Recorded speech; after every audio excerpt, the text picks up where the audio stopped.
What's going on, guys? It's your favorite Cosmic Warrior, back at you with another galactic transmission. You know, I was walking around my massive recording studio earlier, and I was like, you know what, I need to start utilizing more of it. So we're gonna switch things up a little bit. I'm gonna give you a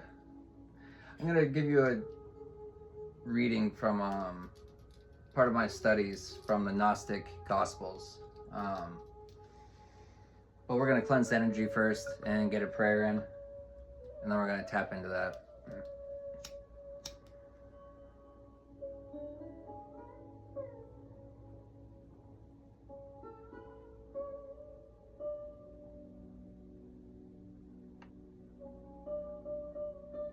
You know, it's a nice change of pace for me. You know, 55 change. It's a nice change of pace. It's just been going. And, you know, sometimes, I don't know. Sometimes we kind of know that we should be slowing down and taking a break, but it's kind of like, it's a fight between, like, feeling like you need to. It's like, what's going to happen if I don't? You know, what's going to happen if I don't do this, if I don't do that? It's, you know, but one thing I learned was to, you know, we take care of what we can for the day. And we're overworry ourselves or stress ourselves about the things we didn't complete. 144, because the things that we completed, it's the understanding that we did exactly what we needed to do.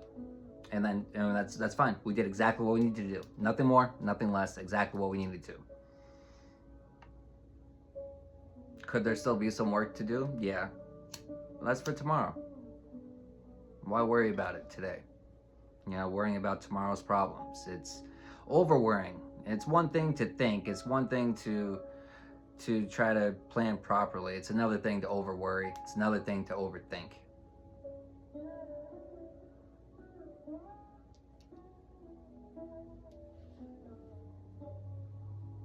Get some of this Palo Santo for you.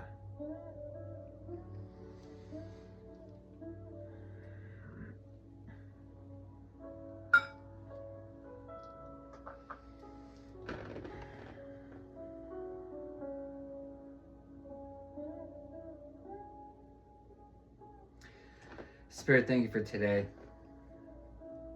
Thank you for another day. Another day to learn. Another day to grow. Another day to expand my consciousness.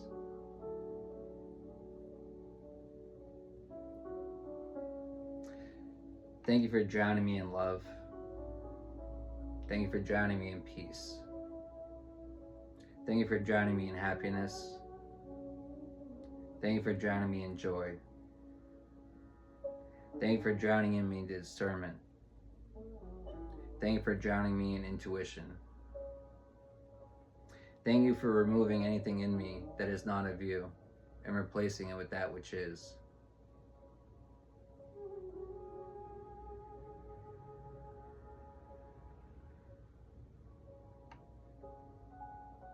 Spirit, thank you for removing any negative energy from the area.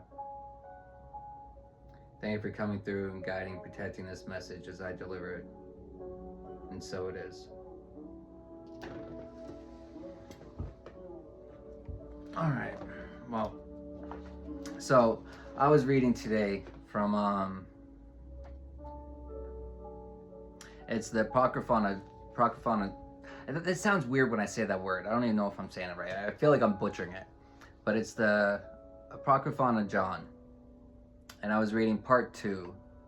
Well, a couple days ago I read part of this, which was part 2, the fall of Sophia and the creation of the world. And I'm kind of gonna skip a little bit and then pick back up in this.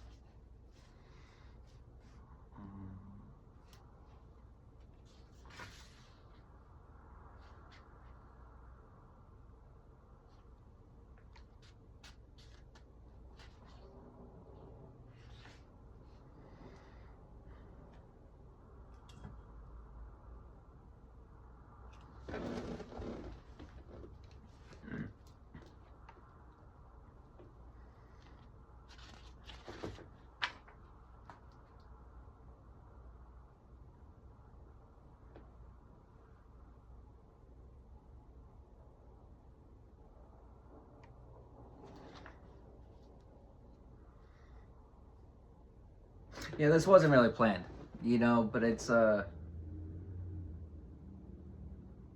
of my messages really are.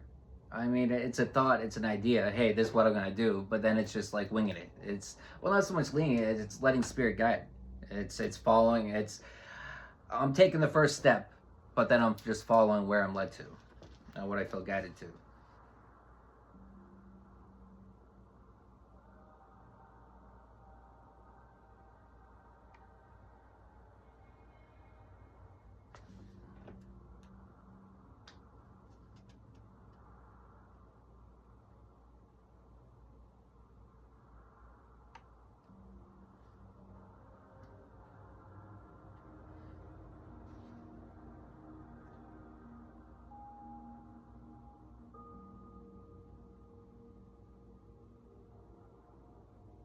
That's interesting.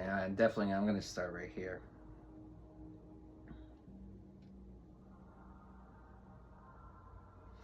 All the emotions, instincts, and the thoughts born from them are ruled by Aneo, the power that governs the soul, tied to the material world. This entire structure is bound closely to the seven senses, which fall under the influence of aesthesis, Zuch, Epi, Pito, the mother of emotions and passions. Altogether, 365 demons took part in the formation of the soul and the body, each one shaping a different part, its structure, its movements, its strengths, and its vulnerabilities. There are still more countless unseen forces responsible for even subtler drives and desires, too numerous to list here. If you wish to know their names, the revealer said, you can find them in the book of Zoroaster. Every worker under Yaldabaoth, every demon, every servant, poured their energy into completing the psychic body. And when they were finished, the body lay before them, whole in form, but still lifeless. There was no breath, no soul, no sign of movement. It was complete, yet inert. But far above, Sophia, Yaldabaoth's mother, longed to reclaim the divine energy she had once poured into him. She wanted to recover what had been taken. In sorrow and repentance, she turned to the highest source, the compassionate mother-father of all things, and asked for help. Moved by mercy, the invisible spirit responded. By sacred command, the 5 divine lights were sent down into the world, disguised as trusted advisors of Yaldabaoth. They arrived quietly, carrying the mission of retrieving Sophia's lost power. The advisors said to Yaldabaoth, breathe your spirit into the face of this man, and he will rise. His body will come to life. Yaldabaoth, unaware of the greater plan, obeyed. He breathed into the figure, but in doing so, he unknowingly released a portion of his own power, the divine spark he had inherited from Sophia. That sacred breath left him in that moment and entered into the human form, into the soul, shaped in the image of the true human. And suddenly the man awakened. He stood upright, he grew strong, and he began to shine. Light poured from him down like the dawn. The demons watched in disbelief. Though they had all contributed to forming his body, he now stood above them. He carried fragments of their essence, but his awareness far surpassed theirs. Even Yaldabaoth, their leader, could not match the brilliance of this being's mind. They saw that he was uncorrupted, fearless, and full of radiant light. Driven by envy, they seized him. They could not bear his purity, so they cast him down, plunging him into the lower depths of the material world, into darkness and shadow.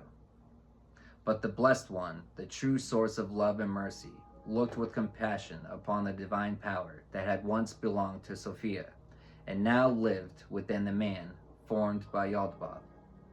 Fearing that the false rulers might once again empower their fragile psychic body, the invisible spirit did not respond with punishment, but with grace.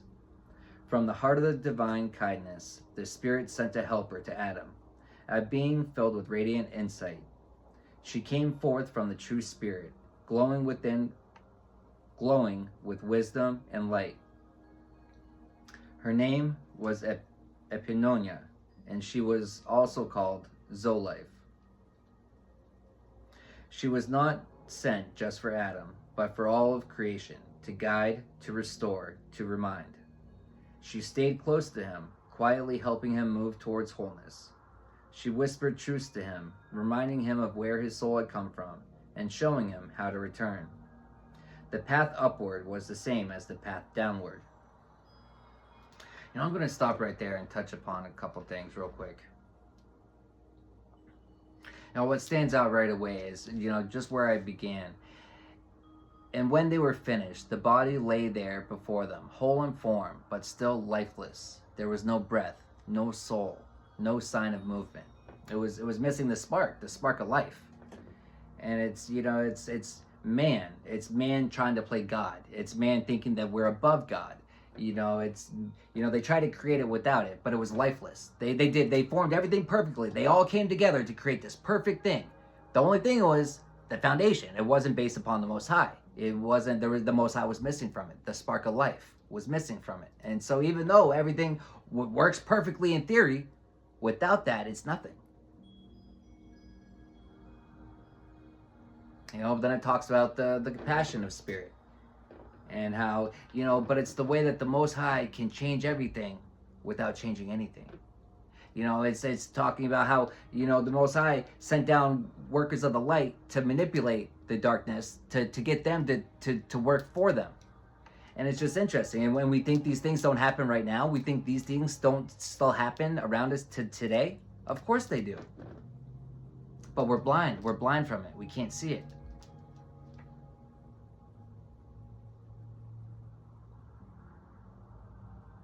But is that not what it talks about here too, though? And how it casts us down into darkness, into the shadows. But on a soul level, deep down, we know. But it's like, it's our internal guidance. It's our internal compass. We're always being led back if we listen, if we take the time to stop and to listen and reflect, and really. Well, but you got to calm the chaos. You got to know, you know what I mean. You got to know your voice. You got to know your thoughts.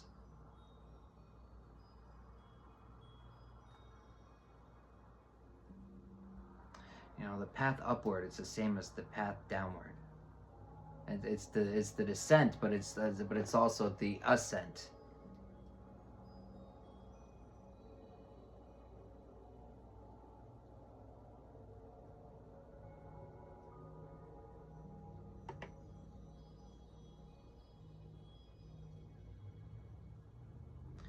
She stayed close to him, quietly helping him move towards wholeness. Whispered truths to him. It's, some people study stuff like this before they even dive down the spiritual journey.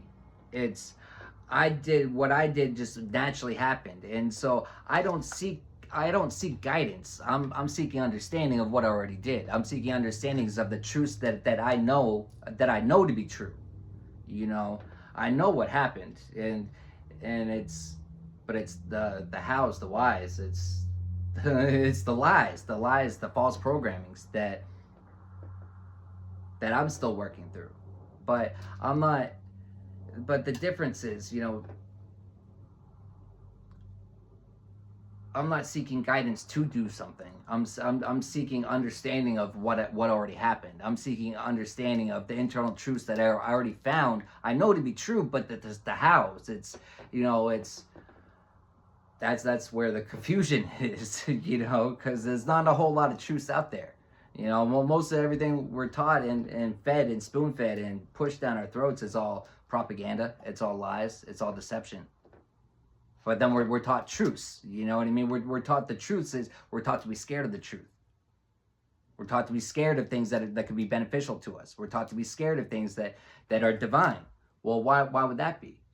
Well, that sounds like the worker of a servant of the dark. That sounds like one of the principalities of darkness.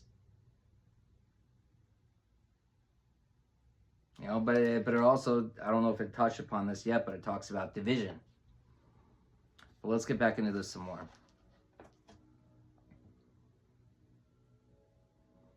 But to protect her from the rulers and their forces, Epinonia hid herself deep within Adam.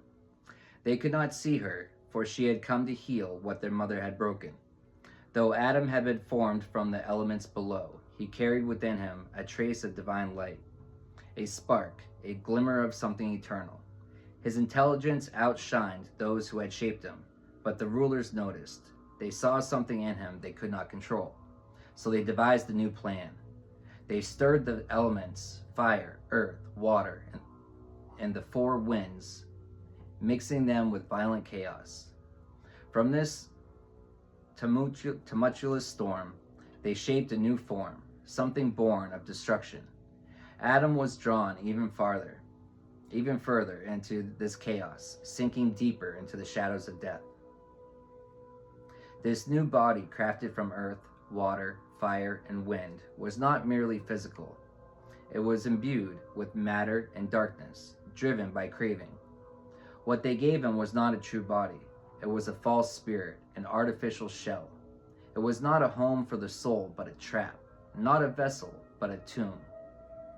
They encased him in this fabricated form, locking his mind in forgetfulness, making him subject to decay and death.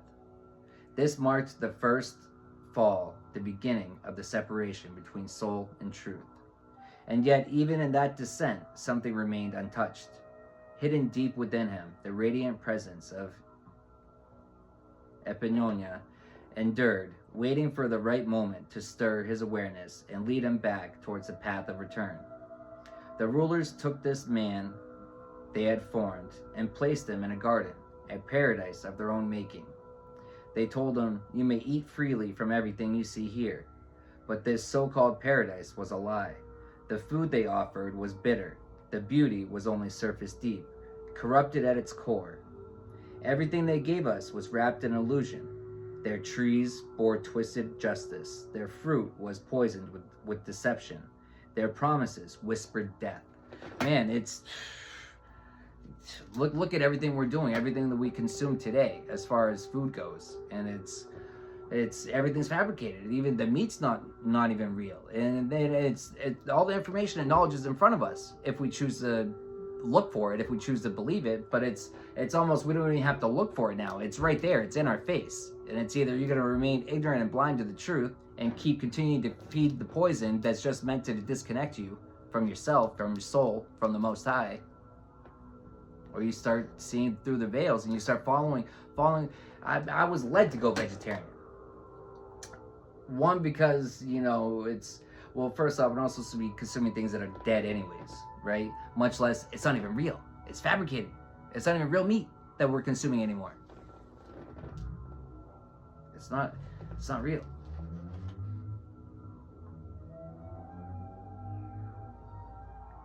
At the heart of this false garden, they planted a tree they called the Tree of Life. But I will tell you its true nature. It was the root of their scheme, a design born from an artificial spirit. Its roots were soaked in bitterness. Its branches were lifeless. Its shadow spread division and hatred. Its leaves whispered falsehood. Its flowers oozed with wicked sweetness. Its fruit carried death, and at its core was raw, restless desire. It bloomed only in darkness. Whoever ate from it became part of the shadow, a citizen of the underworld. But there was another tree, not of their making, the tree called the knowledge of good and evil.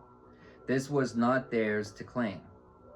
It was the epinonia of the light, a spark of truth planted in the midst of their counterfeit world. The rulers feared it. They stood guard around it, warning Adam never to eat from it. They hid it from his view, terrified that he might look beyond their illusions and see them for what they truly are. But I, said the Savior, I caused them to eat from it. I asked him, Master, wasn't it the serpent who led Adam to eat? He smiled gently and answered, yes, but not for the reason most believe. The serpent's intention was not to awaken the drive for reproduction, to pull Adam into a system where his offspring would be bound to serve the designs of the rulers. Yaldabaoth, the leader of the false powers, saw that something was changing. The light filled Epinonia within Adam had begun to awaken his mind, making him wiser than the one who had formed him. When Adam disobeyed, Yaldabaoth moved swiftly to reclaim what he believed was his, to take back the power he had breathed into the human. To do so, he forced Adam into forgetfulness. I asked the Savior, "What does it mean that Adam became completely forgetful?" He replied, "It's not as Moses wrote. God caused a deep sleep to fall upon Adam. No, what truly happened was that Adam's awareness was clouded. His perception was veiled. He became unconscious, just as Yaldabaoth later boasted through one of his prophets, saying, 'I will dull their minds so they cannot see or understand.' But even then, deep within Adam, the light of Epinonia could not be extinguished. Yaldabaoth tried to remove her, to reach into Adam and pull her from within him. He aimed to strip her away from his creation.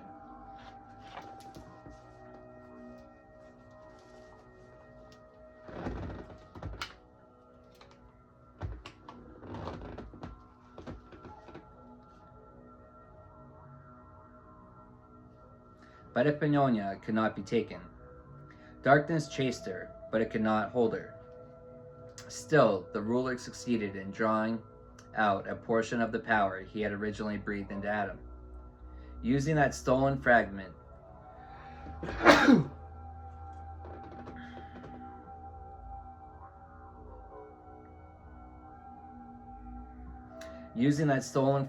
he shaped a new being, a woman formed in the image of Epinonia, as he had briefly glimpsed her.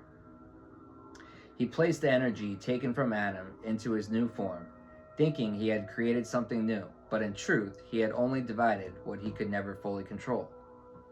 It did not happen as Moses described it. This was not about a rib, it was about a sacred presence, a divine reflection, being drawn out and imperfectly echoed. When Adam saw the woman beside him, something awakened within him. At that moment, Epinonia emerged fully into the light. She lifted the veil that had clouded Adam's thoughts. She stirred from the stupor of ignorance. He recognized her, and she was his true counterpart, his reflection, the one he had long been missing. And he said, "This is the bone of my bones, flesh of my flesh." That is why, from that moment on, a man leaves his father and mother and joins with the woman, so that the two may once again become one. It was not good for the man to remain alone, and so his helper was sent to him from above. Sophia, our luminous sister, descended into the world in innocence, seeking to reclaim the light she had lost. For this reason, she came to be known as Life, the mother of the living, born from the providence of heaven's true authority. Through her presence, the path to complete knowledge became possible. I appeared to them then, like an eagle perched upon the higher branches of the tree of knowledge, Epinonia herself, the radiant reflection of pure divine providence. I came not to condemn, but to awaken, to rouse them from the sleep of forgetfulness and guide them back towards remembrance. They had fallen, but even in their fall, their eyes opened just enough to see their own nakedness. And Epinonia appeared before them, shining with light, restoring clarity to their minds. When Yaldabaoth realized that the man and the woman had turned from him, that they were no longer under his spell, his rage ignited. Furious, he cursed the ground beneath their feet. He found the woman as she was spreading herself for union with her true partner. But in a corrupted attempt to reclaim authority, he gave her to the man, not in love, but as an act of control, declaring that he would now rule over her. He did not understand that even this was woven into the far greater plan, one crafted by the divine, far beyond anything his mind could grasp. The man and the woman were overwhelmed. Though they had seen through the illusion, they lacked the strength to fully renounce the false ruler. So Yaldabaoth, in his blindness, cast them out of his imitation paradise, his so-called garden. He covered them in a heavy darkness, as if to smother what remained of their light. Then the chief ruler took notice of the woman beside Adam. Only then did he realize within her dwelt the light of Epinonia, a spark of divine life. And in that moment, his understanding failed completely. He could not comprehend what was before him. But Providence, who sees beyond all veils, knew what was unfolding. She sent her helpers to protect Eve, to lift the divine spark from her before it could be taken. Yet, even so, Yaldabaoth violated her, and from that violation 2 sons were born. The first was called Elohim. The second was Yahweh. Elohim had the face of a bear, Yahweh the face of a cat. One leaned towards justice, and the other did not. Yahweh governed fire and wind. Elohim swayed over water and earth. To conceal what was truly happened, to conceal what had truly happened, Yaldabaoth gave them new names, Cain and Abel. And from that point on, human reproduction, physical union, became a tool in the hands of the ruler. He implanted desire into the woman who was with Adam, using it to bring forth more bodies, more vessels for his system. Into each he breathed a counterfeit spirit. He gave the 2 sons of authority over the elements, earth, water, fire, and air, so that they might rule over the realm he had fashioned, a place not of life, but of confinement, a tomb of matter. Still moved by a higher awareness, Adam aligned himself with the image born of his own inner knowing. From this sacred union, a son came into being, one who reflected the brilliance of the true human above, echoing the light of the divine pattern.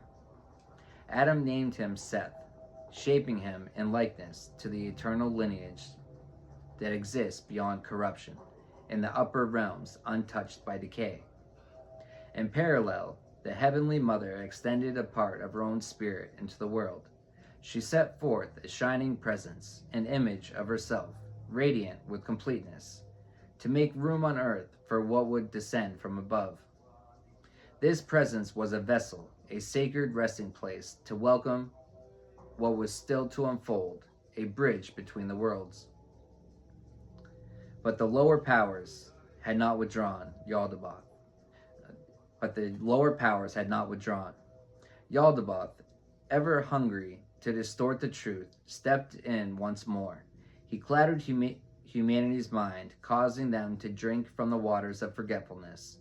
In doing so, he severed their memory from its source, leaving them adrift, unaware of the light they once knew, blind to the divine origin that had breathed them into being.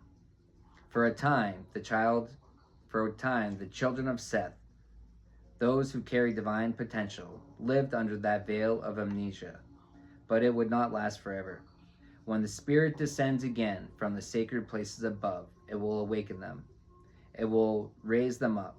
It will heal what has been wounded, and it will restore them fully and completely into the holiness of the true fullness of God.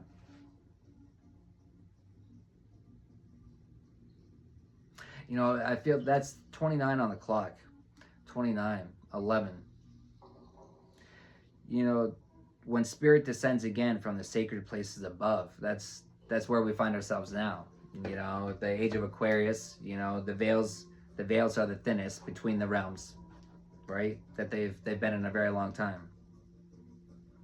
You know, but it's also, you know, they're addicted to power and knowledge, right? But they try to cut us out from source. And they think they could open up portals and stuff like that, and open up things for lower, I don't know, lower whatever, anything dark, lower density, but not that of the light. You can't control that. Open is open, closed is closed. And to think that they could close it out completely, it's asinine. We saw it here multiple times how you know, these demons, they thought that they could outsmart the Most High. They thought that they could plan everything out perfectly and get everything to work, but they were missing the Most High. It could never fully work. And then every time they thought that they had it all working perfectly, it's then at the very last second the Most High switches it around. You were actually working for the Most High the whole time. It's funny how not much has changed. Really, not much has changed since, I don't even know when this was written. But it's a story as old as time. But it's also, what do they call the Bible? The greatest story ever told. It's a story that's been reworded and renamed, but also altered and changed and diluted.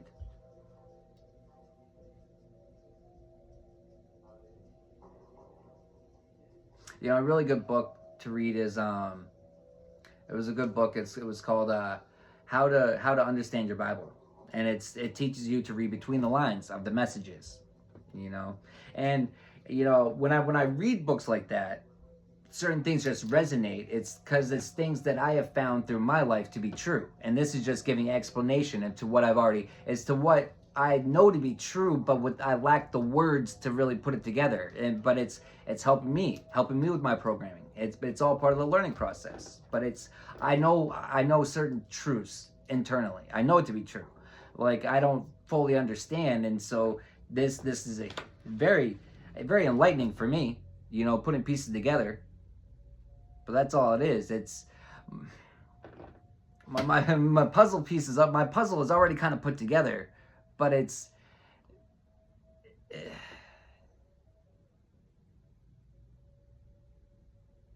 the majority is put together. It's just small little pieces that are but it's puzzles inside of puzzles inside of puzzles inside of puzzles inside of puzzles, and it's like you put one together, but then we work on so many different ones too.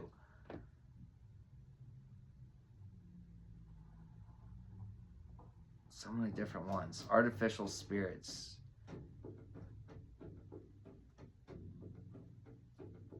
Taking over.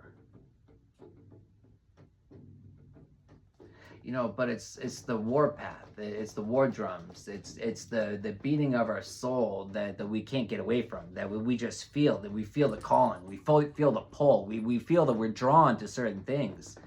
And it's leading us to freedom, to knowledge, to enlightenment. It's just, we don't know it, but it's normally a combination of all of that. It also is leading to pain because, finding out the truth and knowledge and true enlightenment is painful. Being able to see all the ways that we've been deceived, which a lot of the things I'm reading in here, it's still implemented today, as if it's like their playbooks. It's interesting. It's really interesting. But yeah, 3303. There's some knowledge. There's some food for thought. But yeah.